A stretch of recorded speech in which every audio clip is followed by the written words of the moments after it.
Шаян ТВ каналында иң акыллы балаларны, укучыларны сыный торган тапшыруу башлана. Һәм бүген бездән 3нче турга кадәр иң күп балл җыеп килгән укучылар Эльвина һәм Зөлфия кешсенаша. Кызлар, исәнмесез?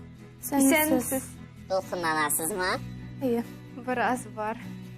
Мин сезне тәбриклим. Сезне яңадан күрүемә бик шатмын. 3нче этапны инде сезнең белән ясыйбыз. Инде сезнең тапшырудан соң кемнәр финалга узачак, билгеле булачак. Шуңа күрә уңышлар телим һәр икегезгә дә. Зөлфия безнең әлегә кадәр лидерлар сафында килде. Иң күп балл әлегә кадәр сине иде. Менә соңгы уеннарның берсендә сезнең белән бер мәктәптә укыган Альмира исемле кыз шулай ук бик күп баллар туплап финалга чыгарга сезгә бик көчле көндәш. Синең бүгенге планнарың? Әлбәттә җиңергә һәм финалга чыгарга һәм сорауларга җавап белергә әлбәттә шуның планнар. Нинди өлкәдә кыенлыклар булыр дип уйлыйсың? Мин кыенлыклар очрамас дип өметләнәм. Һәм нинди өлкәләр, бәлки тарих өлкәләре, анда даталарны искә алу һәм истә тоту авыррак дип уйлыйм. Яхшы, аңа барыш биткәч айрым тукталырбыз. Эльвина, сине нәрсә куркыта? Мине күбрәк театр темалары куркыта һәм шуның өчен ул куркуны бетерергә тырышам. Яхшы, инде куркуларыгызны белдем. Хәзер инде мин сезне тынычландырасым килә. Уеныбыз бик җиңел бар дип уйлыйм, чөнки сез бик тырыш укучылар. Әзерме? Әйе. Алайса башлыйбыз.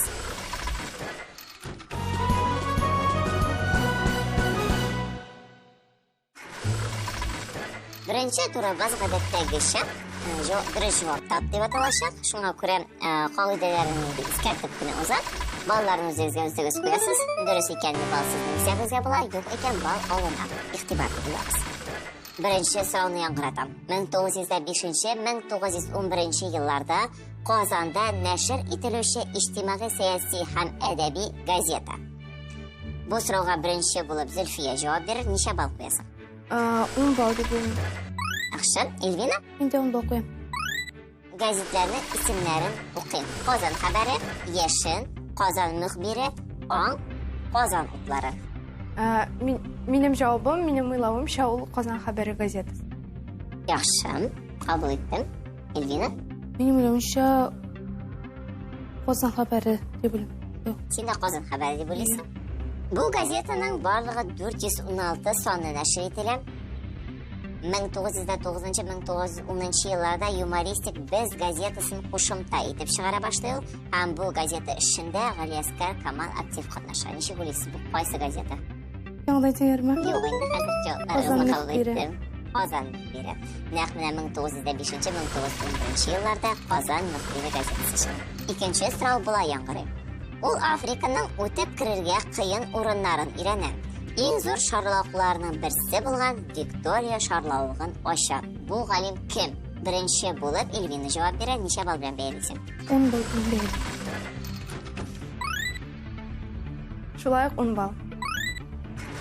Хәзер мин сезгә галимнәрнең исемлеген укыйм. Дэвид Ливингстон, Афанасий Никитин, Фернан Магеллан, Марко Поло, Руаль Амундсен. Эльвина җавап бирәсең? Минем уйлавымча, бу Дэвид Ливингстон. Дэвид Ливингстон дип уйлыйсың? Дәлил язасың? Чөнки ул беренчедән 50,000 километрны үткән җәяү һәм шунда Африканы өйрәнә барган. Төрле җирләрен, шулай ук минем белүемчә, ул беренче булып Африкада яшәүче кара тәнле кешеләрне яклый башлаган. Яклый башлаган? Менә бит нинди кызыксынучан икән безнең Эльвина. Зөлфия ничек уйлый? Мин дә Эльвина белән килешәм. Минемчә, ул галим Давид Ливингстон. Һәм бу чыннан да бу галим Виктория шарлавыгын ачучы Давид Ливингстон. Әфәрин, дәвам итәбез. 3нче сорауга күчәбез. Өтер кебек бөгелгән бактерияләр ничек атала? Сорауга беренче булып Зөлфия җавап бирер. Ничә балл куясың? 10 балл. 10 балл. Эльвина? Мин дә 10 балл куям. 10 баллын ятабыз. Җавап вариантларын тәкъдим итәм. Коклар, бациллалар, вибрионнар, спириллалар, цианобактериялар. Минемчә, ул бактериялар вибрионнар дип атала. Дәлил язасың? Минем аларны зурайтылган вариантта күргәнем бар һәм белгәнемчә алар нәкъ менә бераз бөгелгән. Өтер. Кабул. Эльвина, Инде Зульфия белән килешә, минем уйлавымча, бу вибрионнар. син дә өстәрәй белән юк инде. Мин бактериялар белән койракта кызыксынып булган бар 5 класста. Чөнки безнең мәктәптә конкурс булган инде, бактерияларны карап, аларның исемнәрен әйттерә һәм шуннан мин вибрионны хәтерләп калдым. Өтергә шагын. Әйе. Бактериялар иң гади төзелешле, төшсез бер күзәнәкле организмнар. Күзәнәк формасына бәйле рәвештә алар шар сыман, таякчы сыман, спираль сыман һәм өтер кебек бөгелгән формада булалар. Соңгысын вибрионнар дип атала. Дөрес җавап бирәсез. Афәрин кызлар. Шулай итеп күңелле генә без сезнең белән беренче турыбызга йомгак ясыйбыз, икенче турыбызга керәбез.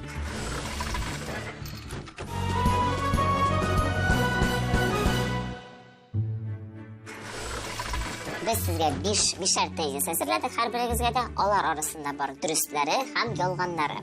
Инде сез үз чиратыгызда бу тезис дөрес яки бу дөрес түгел дип әйтергә тиеш буласыз. Һәр дөрес туры килгән өчен, дөрес җавабыгыз өчен сезгә 5 балл. Димәк, бу турда сез барлыгы 25 балл эшли аласыз. Тәкъдим ителгән тезислар сезнең алларыгызда. Һәм әйдәгез башлыйбыз. Эльвина, синдә. Эльвина, башлыйбыз. Беренче тезис. Кура җиләгә үрнәк чәчәклеләр символлыгына керә. Минемчә, бу дөрес түгел. Бу вакытта шигырен Сәгыйть Рәмиев язган. Минемчә, бу дөрес. Яран, дәвам итәбез. Трамвай электр ярдәмендә хәрәкәт итә. Минемчә, бу дөрес. Китап сүзе синхронизм законына буйсына. Бу дөрес түгел. Гренландия Синхронизм законына буйсынган беренче булау. Синхронизм законына буйсынса, аның бөтен сузык хәрефләре нечкә яисә калын гына булырга тиеш. Гренландия җир шарының иң зур утравы. Минемчә, бу дөрес. Яхшы, сен 5 тезисында дөрес әйтеп бирдең. Шуңа күрә сиңа 25 балл куябыз. Афәрин. Дәвам итәбез. Димәк, икенче турны Зульфия синең белән 5 тезис тәкъдим итәм сиңа. Алар синең каршыңда хәзер. Син шулар арасыннан дөресен һәм ялганын аерып әйтергә тиеш булачаксың. Һәр дөрес җавап өчен 5 балл. Беренчесе, Амазонка елгасы Төньяк Америкада ага. Ул ялган, чөнки Амазонка елгасы шуннан Көньяк Америкада ага дип саныйм. Күзәнәкләр тере үсемлекләрнең иң кечкенә кисәкчәкләре. Мин аны дөрес дип уйлыйм. Бәрәңгенең туган җире Көньяк Америка, минемчә ул ялган. Антарктидада нибары бер дәүләт бар, минемчә ул шулай ук ялган, чөнки анда бик күп дәүләтләрнең станцияләре урнашкан. Һәм Тимерхан Алтын Урда ханы, мин аны дөрес дип уйлыйм. Бәрәңгенең туган җире чыннан да Көньяк Америка. Менә бу чактагы ялгыштың, кызганыч, булай 4 сорауга бик дөрес җавап бирдең. 20 балл синең исәбеңә. Афәрин кызлар. Зульфия безнең бер генә ялгышлау җибәрде. Инде Эльвинаның барысы дөрес булды. Шушы нәтиҗә белән без сезнең белән 3нче турга керәбез.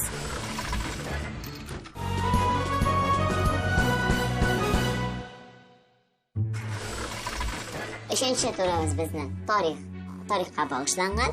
Ham biz bugun sizning bilan Qozon xonlig'ina to'xtalamiz. Tarix bilan do'stlaringiz nechik? Бешкенә. Yaxshi, men sizga oңышлар tileyim.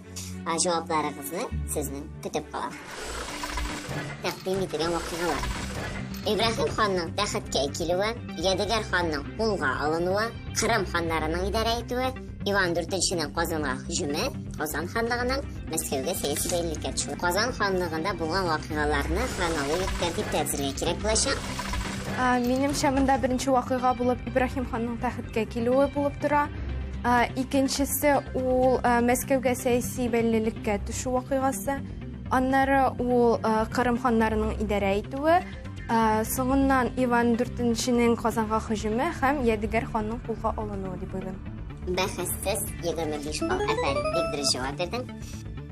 Минем уйлавымча, башта Ибрахим ханның тәхеткә килүе булган. Аннары Мәскәүгә сәяси Мәскәүгә сәяси бәйлелеккә төшү. Аннан соң Кырым ханнарының идарә итүе, Иван IV Казанга һөҗүме һәм Ядегәр ханның кулга алынуы. Фарин, шипшиста, дөрес, бернинди ялгышсыз. Син 3-нче турны ярып чыктың, 25 балл синең. Тарихны яратканыңыз күренеп тора. 3-нче турны һәр икегез дә дөрес җавап бирде. Ләкин безнең Илвина бераз мәстүнлек белән бара.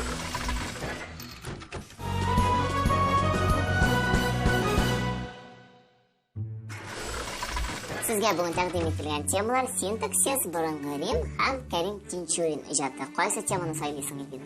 Мен синтаксис системасы сайлыйм. Яхшы. Ихтыярың, Зөлфия, син? Миңа борынгы Рим темасы якынрак булып килә. Бик яхшы. Демәк, темаларны сайладык, уеныбызны башлыйбыз. Зөлфия, 4-нче турны синең белән дәвам итәбез. Борынгы Рим темасын сайладың син. Авыр тема дип уйламыйсың? Юк, чөнки минемчә ул бик кызык беренчедән, ә икенчедән безне аңа укыткан укытучыбыз аны бик яхшы аңлаткан иде. Шуңа күрә өметләнәм яхшы результатларга. Без дә өметләнәбез. Уңышлар теләйбез. Киттек. Беренче сорау. Римның беренче патшасы. Рем, Нумитр, Ромул, Сильвия.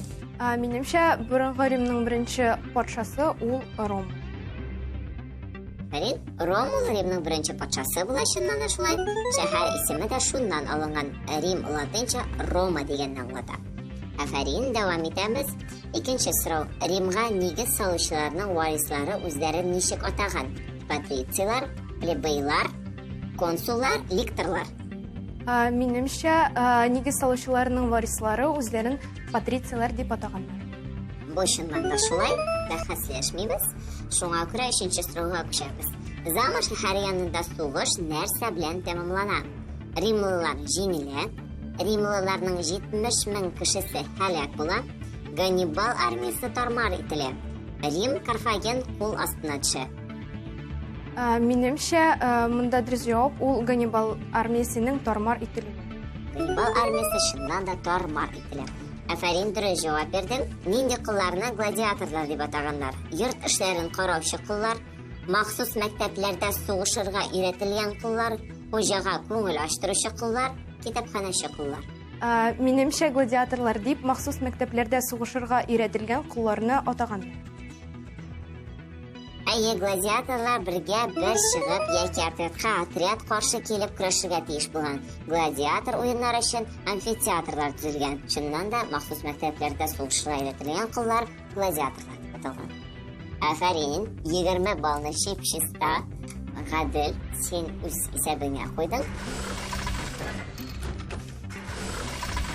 Элин, син синтаксис темасын сайладың. Ни өчен? Чөнки мин татар телен яратам һәм үземнең белемне тагын сынап карыйсым килә. Сиңа 4 сорау әзерләдек. 4 җавап варианты һәр дөрес җавабың өчен 5 балл. Киттек.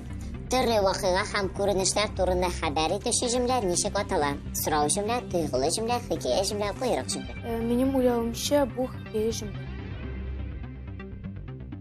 Һәм син дөрес уйлыйсың, хикәя җөмләсеннән төрле вакыйга һәм күренешләр турында хәбәр итә. Дәвам итәбез икенче сорау. Җөмләдә ияртүче кисәктән соң килеп, аның мәгънәсенә өстәмә аныклык, төгәллек бирә торган ияшен кисәк ничек атала? Тәмамлык, аергыч, аныклагыч, хәл. Минем уйлавымча, бу аныклагыч була. Өченче сорау. Кышка азык әзерли белгән җәнлекләр җылы өннәрендә мышный-мышный кыш чыга. Җөмләсендәге хәлләрне табыгыз. Минем уйлавымча, монда әзерли белгән мышный-мышный дигән сүзләре хәл була. Әзерли белгән мышный-мышный. Миндә башкача фикер. Кышка өннәрендә мышный-мышный хәлләрне белдерә. Дәвам итәбез 4-нче сорау. Альбинага 5 яшь тулды. Бу җөмләдә тәмамлык нинди сүз төркеме белән белдерелгән? Сан, ялгызлык, исем, алмашлык, исем фигыль. Минем уйлавымча, монда тәмамлык Альбинага ялгызлык исеме белән бирелгән. Тәмамлык бу җөмләдә ялгызлык исем белән белдерелгән. Афәрин, син безнең 4-нче турда 15 балл тупладың. 4 турда артта калды. Кайбер җирдә ялгыштыгыз, кайбер җирдә инде көтелмәгәнчә дөрес җаваплар бирдегез. Шуңа күрә сезгә бик зур рәхмәт әйтәсем килә. Уенда катнашканыгыз өчен сезнең белән бик күңелле уен булды. Үзегезгә ошадымы? Әйе. Канәгать калдыгызмы? Әйе. Яхшы, алайса, сезнең белән безнең арада үпкәлүләр юктыр дигән өметтә сезнең белән саубуллашабыз. Уңышлар. Сау булыгыз. Мин 3-нче турга эләккәнемә бик шат, чөнки мин 2-нче турда да уйнагач эләкмәм дип уйлаган идем. Бу турга каты әзерләнергә тырыштым, чөнки киләсе турга да үтәсем килә. Минем өчен акыл батыл тапшыруның 3-нче турга чыгу ул бик яхшы нәтиҗә. Һәм мин алга таба да шундый нәтиҗәләр күрсәтергә бик өметләнәм. Һәм бу тапшыруны караучы барлык кешеләргә дә мин белемнәрегезне арттырырга һәм шундый тапшыруларны карап белемнәрегезне сынарга дип теләк итәм.